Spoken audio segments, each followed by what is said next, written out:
ಸ್ನೇಹಿತರೆ ನಮಸ್ಕಾರ. ಕೆಟ್ಟ ಮೇಲೆ ಬುದ್ಧಿ ಬಂತು ಅನ್ನುವಂಥ ಒಂದು ಮಾತಿದೆ ಕಣ್ರಿ. ಆ ಮಾತು ಕೆಲವರಿಗೆ ಅನ್ವಯ ಆಗಲ್ಲ ಅಂತೇಳಿ ಅನ್ಸುತ್ತೆ. ಕೆಟ್ಟ ಮೇಲೂ ಕೂಡ ಬುದ್ಧಿ ಬರೆದಂತಹ ವರ್ಗಕ್ಕೆ ಸೇರಿದವನು ಈ ದುರಂಕಾರಿ ರಜತ್. ಈತನ ಗಾಂಚಲಿಗಳು, ಈತನ ದುರಂಕಾರದ ಮಾತುಗಳೇ ಈತನಿಗೆ ಮುಳುವಾಗ್ತಿದೆ ಅನ್ನೋದು ಮತ್ತೆ ಮತ್ತೆ ಮತ್ತೆ ಈತನಿಗೆ ಅರ್ಥನೇ ಆಗ್ತಿಲ್ಲ. ಈಗಾಗಲೇ ಒಂದು ಚಿಕ್ಕ ವಿಚಾರಕ್ಕೆ, ರೀಲ್ಸ್ ಮಾಡಿದಂಥ ವಿಚಾರಕ್ಕೆ, ರೀಲ್ಸ್ನಲ್ಲಿ ಕಾನೂನನ್ನು ಉಲ್ಲಂಘನೆ ಮಾಡಿದಂಥ ವಿಚಾರಕ್ಕೆ ಅರೆಸ್ಟ್ ಆಗಿ ಜೈಲು ಸೇರಿ ಪರಪ್ಪನ ಅಗ್ರಹಾರದಲ್ಲಿತ್ತು. ನಂತರ ಬೇಲಿಂದ ಹೊರಗಡೆ ಬಂದಂಥ ರಜತ್ತು ಹೊರಗಡೆ ಬಂದ ಮೇಲೆ ಬುದ್ಧಿ ಕಲಿತಾನೆ ಅಂತೇಳಿ ಅನ್ಕೊಂಡ್ರೆ ಇಲ್ಲ, ಈತ ಜೈಲಿಗೆ ಹೋಗಿದ್ದನ್ನೇ ದೊಡ್ಡ ಸಾಧನೆ ಅಂತೇಳಿ ಅನ್ಕೊಂಡ್ಬಿಟ್ಟಿದ್ದ. ಇದರ ಬಗ್ಗೆ ಭಾರಿ ಬಿಲ್ಡಪ್ಪನ್ನು ಕೊಟ್ಟಿದ್ದ. ಜೊತೆಗೆ ತಾನು ಮಾಡಿದಂಥ ಕೃತ್ಯದ ಬಗ್ಗೆ ಹೆಮ್ಮೆಯಿಂದ ಹೇಳ್ಕೊಂಡಿದ್ದ. ಆದರೆ ಪೊಲೀಸರು ಮತ್ತೆ ಕರೆದು, ಗುರು ನೀನು ಮಾಡಿರೋದು ಗನಂದಾರಿ ಕೆಲಸ ಅಲ್ಲ, ನೀನು ಮಾಡಬೇಕಾಗಿರುವಂಥ ಕೆಲಸ ಬೇರೆ, ನೀನು ಮಾಡಿರುವಂಥ ಕೆಲಸ ಬೇರೆ ಅಂತ ಹೇಳ್ಬಿಟ್ಟು ಖಡಕ್ಕಾಗಿ ವಾರ್ನಿಂಗನ್ನು ಕೊಟ್ಟು ಮತ್ತೊಮ್ಮೆ ಪರಪ್ಪನ ಅಗ್ರಹಾರದ ದಾರಿಯನ್ನು ತೋರಿಸಿದ್ದಾರೆ. ಮತ್ತೊಮ್ಮೆ ನ್ಯಾಯಾಂಗ ಬಂಧನವನ್ನು ಕೋರ್ಟ್ ವಿಧಿಸಿದೆ. ಅಸಲಿಗೆ ಇಲ್ಲಿ ಬಿಗ್ ಬಾಸ್ನ ಈ ರಜತ್ ಮತ್ತು ವಿನಯ್ ಇಬ್ಬರೂ ಕೂಡ ಅರೆಸ್ಟ್ ಆಗಬೇಕಾಗಿತ್ತು. ಬಟ್ ವಿನಯ್ ಸ್ವಲ್ಪದರಲ್ಲಿ ಪಾರಾಗ್ತಾನೆ, ರಜತ್ ಜೈಲು ಸೇರ್ತಾನೆ. ವಿನಯ್ಗೆ ದಂಡ ಮಾತ್ರ ಹಾಕಿ ಕಳಿಸ್ತಾರೆ, ಆದರೆ ರಜತ್ಗೆ ಜೈಲನ್ನೇ ಫಿಕ್ಸ್ ಮಾಡ್ತಾರೆ. ಯಾಕೆ ಅಂತ ತಪ್ಪೇನು ಮಾಡ್ದ ರಜತ್ ಹೇಳ್ತಾ ಹೋಗ್ತೀನಿ. ಅದಕ್ಕಿಂತ ಮುಂಚೆ ನೀವಿನ್ನೂ ಕೂಡ ನಮ್ಮ ಚಾನಲನ್ನು ಸಬ್ಸ್ಕ್ರೈಬ್ ಮಾಡಿಲ್ಲ ಅಂದರೆ ದಯವಿಟ್ಟು ಕೂಡಲೇ ಸಬ್ಸ್ಕ್ರೈಬ್ ಮಾಡಿ ಸ್ನೇಹಿತರೆ. ಅವತ್ತು ಲಾಂಗ್ ಹಿಡಿದು ಜೋಶ್ನಲ್ಲಿ ರೀಲ್ಸ್ ಮಾಡಿದಂಥ ರಜತ್ ಮತ್ತು ವಿನಯ್ ಗೌಡಗೆ ಸಂಕಷ್ಟಗಳು ಇನ್ನೂ ಕೂಡ ತಪ್ಪಿಲ್ಲ. ಈಗಾಗಲೇ ಜೈಲು ಸೇರಿ ಜಾಮೀನಿನ ಮೇಲೆ ಹೊರಗಡೆ ಬಂದಿದ್ದಂತಹ ಇವರಿಬ್ಬರೂ ಕೂಡ ಹೊರಗಡೆ ಬಂದ ಮೇಲೆ ಮಾಡಿದಂಥ ಕೆಲವೊಂದು ಕೆಲಸಗಳ ಪರಿಣಾಮ ಈಗ ಮತ್ತೆ ಜೈಲು ಸೇರುವಂತಹ ಪರಿಸ್ಥಿತಿ ಬಂದಿದೆ. ಇಬ್ಬರೂ ಕೂಡ ಜೈಲಿಗೆ ಹೋಗಬೇಕಾಗಿತ್ತು. ಬಟ್ ಸ್ವಲ್ಪದರಲ್ಲಿ ವಿನಯ್ ಸೇಫ್ ಆದರೆ ರಜತ್ ಸೇಫ್ ಆಗೋದಕ್ಕೆ ಸಾಧ್ಯವಾಗಲಿಲ್ಲ. ಪರಿಣಾಮ ಆತನ ಅಹಂಕಾರವನ್ನು, ಆತನ ಸೊಕ್ಕನ್ನು ಅಡಗಿಸುವಂಥ ಕೆಲಸವನ್ನು ಕಾಕಿ ಮಾಡಿದೆ. ಈ ಮೂಲಕ ಮತ್ತೊಮ್ಮೆ ಪರಪ್ಪನ ಅಗ್ರಹಾರದ ದಾರಿಯನ್ನು ಪೊಲೀಸರು ರಜತ್ಗೆ ತೋರಿಸಿದ್ದಾರೆ. ಈ ಹಿನ್ನೆಲೆಯಲ್ಲಿ ಬಿಗ್ ಬಾಸ್ನ ಮಾಜಿ ಸ್ಪರ್ಧಿ ರಜತ್ ಈಗ ನ್ಯಾಯಾಲಯದ ವಶಕ್ಕೆ ಹೋಗಿಯಾಗಿದೆ, ಮತ್ತೊಮ್ಮೆ ಜೈಲು ಸೇರಿಯಾಗಿದೆ. ಹೌದು, 24ನೇ ACMM ನ್ಯಾಯಾಲಯ ರಜತ್ಗೆ 14 ದಿನಗಳ ಕಾಲ ನ್ಯಾಯಾಂಗ ಬಂಧನವನ್ನು ವಿಧಿಸಿ ಆದೇಶವನ್ನು ಹೊರಡಿಸಿದೆ. ಏಪ್ರಿಲ್ 29ರವರೆಗೂ ರಜತ್ ಪರಪ್ಪನ ಅಗ್ರಹಾರ ಜೈಲಿನಲ್ಲಿ ಇರಬೇಕಾಗುತ್ತೆ. ಒಂದು ವೇಳೆ ಜಾಮೀನು ಸಿಕ್ಕರೆ ಇದಕ್ಕೂ ಮುಂಚಿತವಾಗಿ ಹೊರಗಡೆ ಬರುವಂಥ ಸಾಧ್ಯತೆ ಇದೆ. ಇತ್ತ ವಿನಯ್ ಗೌಡಗೆ ಕೋರ್ಟ್ 500 ರೂಪಾಯಿಗಳ ದಂಡವನ್ನಷ್ಟೇ ವಿಧಿಸಿದೆ. ದೊಡ್ಡ ಪ್ರಮಾಣದ ದಂಡವಲ್ಲ, ಕೇವಲ 500 ರೂಪಾಯಿಯ ದಂಡ. ಹಾಗಿದ್ರೆ ಲಾಂಗ್ ಹಿಡಿದು ರೀಲ್ಸ್ ಮಾಡಿದಂಥ ಪ್ರಕರಣದಲ್ಲಿ ಕೇವಲ ರಜತ್ಗೆ ಯಾಕೆ ಜೈಲು ಶಿಕ್ಷೆ ಆಗಿದೆ? ಅಂತ ತಪ್ಪೇನು ಮಾಡ್ದ? ವಿನಯ್ ಗೌಡಗೆ ಯಾಕೆ ಇಲ್ಲಿ ಜೈಲು ಶಿಕ್ಷೆಯನ್ನು ವಿಧಿಸಲಿಲ್ಲ? ಹೀಗೆ ಸಾಕಷ್ಟು ಪ್ರಶ್ನೆಗಳು ಇದ್ದಾವೆ. ಆ ಪ್ರಶ್ನೆಗಳಿಗೆ ಉತ್ತರವನ್ನು ನೋಡಿದಾಗ ಸಾಕಷ್ಟು ಅಂಶಗಳು ಕೂಡ ಗೊತ್ತಾಗ್ತವೆ. ಸ್ನೇಹಿತರೆ, ನಿನ್ನೆ ಬಸವೇಶ್ವರ ನಗರ ಪೊಲೀಸ್ ಠಾಣೆಗೆ ರಜತ್ ಹಾಜರಾಗಿದ್ದ. ಮಚ್ಚು ಹಿಡಿದಂಥ ಪ್ರಕರಣದಲ್ಲಿ ರಜತ್ ಮತ್ತು ವಿನಯ್ ಗೌಡನನ್ನು ಪೊಲೀಸರು ಬರೋದಕ್ಕೆ ಹೇಳ್ತಾರೆ. ಕಾರಿನಲ್ಲಿ ಬಂದಂತಹ ರಜತ್ ಅಹಂಕಾರದಲ್ಲಿ ಸ್ವಲ್ಪವೂ ಕೂಡ ಇಳಿಕೆ ಆಗಿರಲಿಲ್ಲ. ಆತನ ಆ್ಯಟಿಟ್ಯೂಡ್ ಬದಲಾಗಲಿಲ್ಲ. ಇನ್ಫ್ಯಾಕ್ಟು ನಿನ್ನೆ ಅಂತಲ್ಲ, ಬೇಲ್ ಪಡೆದು ಹೊರಗಡೆ ಬರುವಂಥ ಸಂದರ್ಭದಲ್ಲೇ ಇವರಿಬ್ಬರು ಕೂಡ ಆ್ಯಪಲ್ ತಿನ್ಕೊಂಡು ಹೊರಗಡೆ ಬರುವಂಥ ದೃಶ್ಯವನ್ನು ನೋಡಿದಾಗಲೇ ಅಂದ್ಕೊಂಡಿರಬೇಕು, ಇವರಿಗೆ ಇನ್ನೂ ಕೂಡ ಅಹಂಕಾರ ಇಳಿದಿಲ್ಲ ಗುರು ಅಂತ ಹೇಳ್ಬಿಟ್ಟು ಸಾಕಷ್ಟು ಜನ ಅವತ್ತೇ ಅಂದ್ಕೊಂಡಿದ್ರು. ಈ ದೃಶ್ಯವನ್ನು ನೋಡಿದಂಥ ಸಾಕಷ್ಟು ಜನ ಏನು ಹೇಳಿದರು ಅಂದರೆ, ವಿನಾಶಕಾಲ ವಿಪರೀತ ಬುದ್ಧಿ ಅಂತೇಳಿ ಒಂದು ಮಾತಿದೆಯಲ್ಲ, ಅಂತಹ ಬುದ್ಧಿಯನ್ನೇ ಇವರು ಪ್ರದರ್ಶನ ಮಾಡ್ತಿದ್ದಾರೆ ಅಂತ ಹೇಳ್ಬಿಟ್ಟು ಅವತ್ತೇ ಹೇಳಿದರು. ಇದಕ್ಕೆ ಪೂರಕವಾಗಿ ಬುಧವಾರ ಯಾವಾಗ ಪೊಲೀಸ್ ಸ್ಟೇಷನ್ಗೆ, ಬಸವೇಶ್ವರ ನಗರ ಪೊಲೀಸ್ ಸ್ಟೇಷನ್ಗೆ ಬಿಳಿ ಬಟ್ಟೆಯನ್ನು ಹಾಕ್ಕೊಂಡು ರಜತ್ ಕಾರ್ ಇಳ್ಕೊಂಡು ಬರ್ತಾನೋ, ಆಗ ಮಾಧ್ಯಮದವರು ಒಂದಷ್ಟು ಪ್ರಶ್ನೆಯನ್ನು ಕೇಳ್ತಾರೆ. ಯಾಕ್ರಿ ಮತ್ತೆ ಯಾಕೆ ಬಂದಿದ್ದೀರಾ, ಏನಾಯಿತು ಅಂತೇಳಿ. ಅದಕ್ಕೆ ಅಂಥದ್ದೇನೂ ಆಗಿಲ್ಲ, ಒಳಗಡೆ ಹೋಗಿ ಬಂದು ಉತ್ತರವನ್ನು ಕೊಡ್ತೀನಿ, ಆರಾಮಾಗಿ ಮಾತಾಡೋಣ ಅಂತೇಳ್ಬಿಟ್ಟು ರಜತ್ ಹೇಳಿ ಪೊಲೀಸ್ ಸ್ಟೇಷನ್ ಒಳಗಡೆ ಹೋಗ್ತಾನೆ. ಒಳಗಡೆ ಹೋದಂಥ ರಜತ್ ಹೊರಗಡೆ ಬರೋದಕ್ಕೆ ಅವಕಾಶವನ್ನೇ ಕೊಡೋದಿಲ್ಲ ಪೊಲೀಸರು. ಮತ್ತೆ ವಶಕ್ಕೆ ಪಡೀತಾರೆ. ವಶಕ್ಕೆ ಪಡೆಯೋದು ಮಾತ್ರವಲ್ಲ, ಕೋರ್ಟ್ ಜಡ್ಜ್ ಮುಂದೆ ಕೋರ್ಟ್ನಲ್ಲಿ ಹಾಜರುಪಡಿಸಿ ನಂತರ ಆತನನ್ನು ನ್ಯಾಯಾಂಗ ಬಂಧನಕ್ಕೂ ಕೂಡ ಜಡ್ಜ್ ಆದೇಶಿಸ್ತಾರೆ. ಸೊ ದಟ್ ಅಲ್ಲಿಂದ ನೇರವಾಗಿ ಈತ ಹೋಗೋದು ಪರಪ್ಪನ ಅಗ್ರಹಾರಕ್ಕೆ. ಅಲ್ಲಿಗೆ ಒಂದಂತೂ ಕ್ಲಿಯರ್ ಆಯಿತು, ಇಲ್ಲಿ ರಜತ್ಗೆ ಜೈಲು ಫಿಕ್ಸ್ ಆಯಿತು. ಯಾಕೆ ಈತ ಯಾಕೆ ಬುದ್ಧಿ ಕಲೀಲಿಲ್ಲ? ಈಗಾಗಲೇ ರಜತ್ ಸಾಕಷ್ಟು ಆರೋಪಗಳನ್ನು ಎದುರಿಸ್ತಿದ್ದಾನೆ. ರಜತ್ ಬಗ್ಗೆ ಸಾಕಷ್ಟು ಜನರಿಗೆ ಸಿಟ್ಟಿದೆ, ಆಕ್ರೋಶ ಇದೆ, ಮತ್ತು ಆತನ ಆ್ಯಟಿಟ್ಯೂಡ್ ಬಗ್ಗೆ ಒಂದಷ್ಟು ಜನರಿಗೆ ಅಪಸ್ವರ ಇದೆ. ಇನ್ಫ್ಯಾಕ್ಟ್ ಬಿಗ್ ಬಾಸ್ನಲ್ಲಿ ಇದ್ದಂಥ ಸಮಯದಿಂದನೂ ಕೂಡ ಈತನ ಆ್ಯಟಿಟ್ಯೂಡ್ ಬಗ್ಗೆ ಸಾಕಷ್ಟು ಜನರಿಗೆ ಅಪಸ್ವರ ಇದೆ.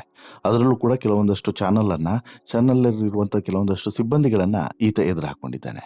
ಇದೆಲ್ಲದರ ಪರಿಣಾಮ ಈತ ಟಾರ್ಗೆಟ್ ಆಗಿದ್ದಾನೆ ಅಂತಲೂ ಕೂಡ ಹೇಳಬಹುದು. ಮಾರ್ಚ್ 25ರಂದು ಬಸವೇಶ್ವರ ನಗರ ಪೊಲೀಸರು ಮೊದಲಿಗೆ ಈತನನ್ನ ಬಂಧಿಸಿದರು. ಇದಾದ ಬಳಿಕ ಪೊಲೀಸರು ಇಬ್ಬರನ್ನು ಕೂಡ ವಶಕ್ಕೆ ಪಡಿತಾ ಇದ್ದಂತೆ ರಜತ್ ಪತ್ನಿ ಅಕ್ಷತಾ ಫೈಬರ್ ಮಚ್ಚನ್ನ ತಂದು ಪೊಲೀಸರಿಗೆ ಒಪ್ಪಿಸಿದ್ರು.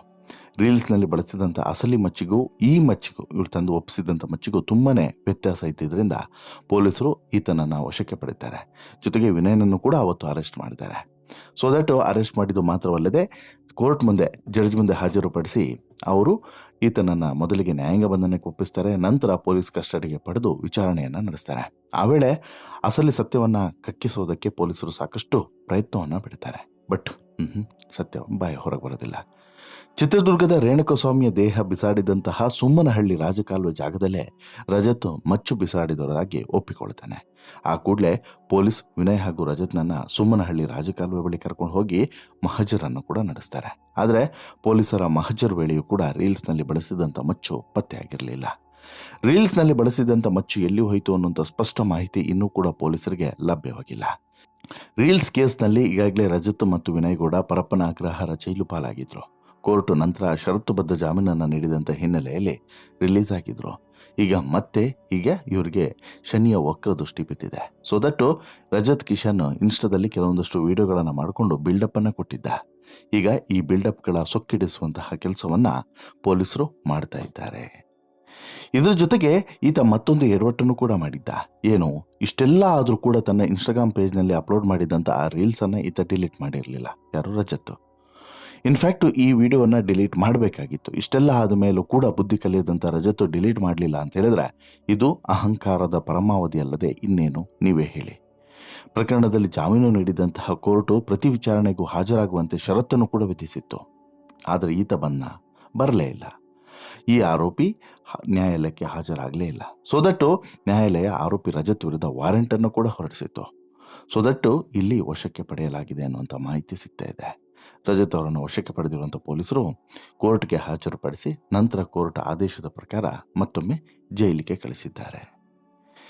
ಇಲ್ಲಿ ಈತ ಮಾಡಿದಂಥ ತಪ್ಪು ಒಂದಲ್ಲ ಎರಡಲ್ಲ ರೀ. ಯಾರು? ರಜತ್ ಮಾಡಿದಂಥ ತಪ್ಪು ಒಂದಲ್ಲ ಎರಡಲ್ಲ. ಒಂದು, ಪ್ರಮುಖವಾಗಿ ಈ ಒರಿಜಿನಲ್ ಮಚ್ಚೆಯಲ್ಲಿ ಅದು ಕಂಪ್ಲೀಟಾಗಿ ಸ್ಪಾಯ್ಲ್ ಆಗುವಂತೆ, ಅದರ ಪೊಲೀಸರಿಗೆ ಸಿಗದೇ ಇರುವಂತೆ ಮಾಡಿ ಹಾಕಿದ್ದು ಮೊದಲ ತಪ್ಪು. ಎರಡನೇ ತಪ್ಪು, ಈತ ಕೋರ್ಟು ಆಗಾಗ ವಿಚಾರಣೆಗೆ ಬರಬೇಕು, ಷರತ್ತುಬದ್ಧ ಜಾಮೀನಾಗಿರೋದ್ರಿಂದ ಪ್ರತಿ ವಿಚಾರಣೆಯಲ್ಲೂ ಕೂಡ ಹಾಜರಾಗಿರಬೇಕು ಅಂತ ಹೇಳಿ ಸೂಚನೆಯನ್ನು ಕೊಟ್ಟಿದ್ರು ಕೂಡ ಬಾರದೇ ಇರುವಂಥದ್ದು ಮತ್ತೊಂದು ದೊಡ್ಡ ತಪ್ಪು. ಇನ್ನು ಆರೋಪಿ ವಿನಯ್ ಗೌಡನನ್ನು ಇಲ್ಲಿ ಸ್ವಲ್ಪ ರಿಲೀಫ್ ಕೊಟ್ಟು ಹೊರಗಡೆ ಮನೆ ಕಳಿಸಿದ್ದಾರೆ. ಬಟ್ ರಜತನ್ನು ಕಳಿಸಿಲ್ಲ. ರಜತ್ತು ಪ್ರತಿ ವಿಡಿಯೋದಲ್ಲೂ ಕೂಡ, ಅಂದರೆ ಇನ್ಸ್ಟಾಗ್ರಾಮ್ನಲ್ಲಿರ್ಬೋದು, ಮಾಧ್ಯಮಗಳ ಮುಂದೆ ಇರ್ಬೋದು, ಇಲ್ಲಿ ತಾನು ಏನೂ ಕೂಡ ತಪ್ಪು ಮಾಡಿಲ್ಲ ಅನ್ನೋ ರೀತಿಯಲ್ಲಿ ಬಿಲ್ಡಪ್ ಕೂಡ ಕೊಟ್ಟಿದ್ದ. ಜೊತೆಗೆ ಪೊಲೀಸರಿಗೆ ಇಂಡೈರೆಕ್ಟ್ ಆಗಿ ಕೆಲವೊಂದಷ್ಟು ತಾಂಟ್ಗಳನ್ನು ಕೂಡ ಕೊಟ್ಟಿದ್ದ. ಅಷ್ಟು ಮಾತ್ರವಲ್ಲ, ಈತ ಒರಿಜಿನಲ್ ವಿಡಿಯೋವನ್ನು ಕೂಡ ಡಿಲೀಟ್ ಮಾಡಿರಲಿಲ್ಲ ಮತ್ತು ತಾನು ಮಾಡಿದ್ದು ತಪ್ಪು ಅನ್ನೋದನ್ನು ಒಪ್ಪಿಕೊಳ್ಳುವಂತಹ ಮನಸ್ಥಿತಿಯನ್ನು ಕೂಡ ಬೆಳೆಸ್ಕೊಳ್ಳಿಲ್ಲ. ಇದೆಲ್ಲದರ ಪರಿಣಾಮವಾಗಿ ಗುರು, ನಿನಗೆ ಯಾವ ತಪ್ಪು ಯಾವ ಸರಿ ಅಂತೇಳಿ ನಾವು ತೋರಿಸ್ತೀವಿ ಅಂತೇಳ್ಬಿಟ್ಟು ಪೊಲೀಸರು ಮತ್ತೊಮ್ಮೆ ಈತನನ್ನು ಅರೆಸ್ಟ್ ಮಾಡ್ತಾರೆ, ಜೈಲಿಗೆ ಕಳಿಸ್ತಾರೆ. ಈಗ ಮತ್ತೊಮ್ಮೆ ಜೈಲಿಗೆ ಹೋಗಿರುವಂತಹ ಈ ರಜತ್ ಕೂಡ ಈಗಾದರೂ ಕೂಡ ಈ ರಜತ್ ಬುಲ್ಲಿ ಇನ್ನಾದರೂ ಕೂಡ ಬುದ್ಧಿ ಕಲಿತಾನ, ಇದನ್ನು ಕಾದು ನೋಡಬೇಕು. ಯಾಕಂತ ಹೇಳಿದ್ರೆ ಈಗಾಗಲೇ ಬುದ್ಧಿ ಕಲಿಯೋದಾದ್ರೆ ಮೊದಲ ಬಾರಿಗೇನೆ ಬುದ್ಧಿ ಕಲಿಬೇಕಾಗಿತ್ತು, ಬಟ್ ಬುದ್ಧಿ ಕಲಿಯಲಿಲ್ಲ. ಇದನ್ನೇ ವಿನಯ್ ಕೂಡ ಹೇಳ್ತಾನೆ. ಆತ ವಿಡಿಯೋವನ್ನು ಡಿಲೀಟ್ ಮಾಡಲಿಲ್ಲ ಯಾಕೆ ಅಂತೇಳಿ ಕೇಳಿದ್ರೆ, ಸರ್ ನಾನು ಏನಂತ ಹೇಳಿ, ನಾನು ಅವನ ಮೇಲೆ ಸಿಟ್ಟಿದೆ, ಅವನ ವಿಡಿಯೋ ಡಿಲೀಟ್ ಮಾಡಿಲ್ಲ, ವಿಡಿಯೋ ಹಾಕಿರೋದ್ರ ಬಗ್ಗೆ ಸಿಟ್ಟಿದೆ. ಬಟ್ಟು ಎಷ್ಟೇ ಆದರೂ ಕೂಡ ಸ್ನೇಹಿತ ಬೇಜಾರಿಲ್ಲ.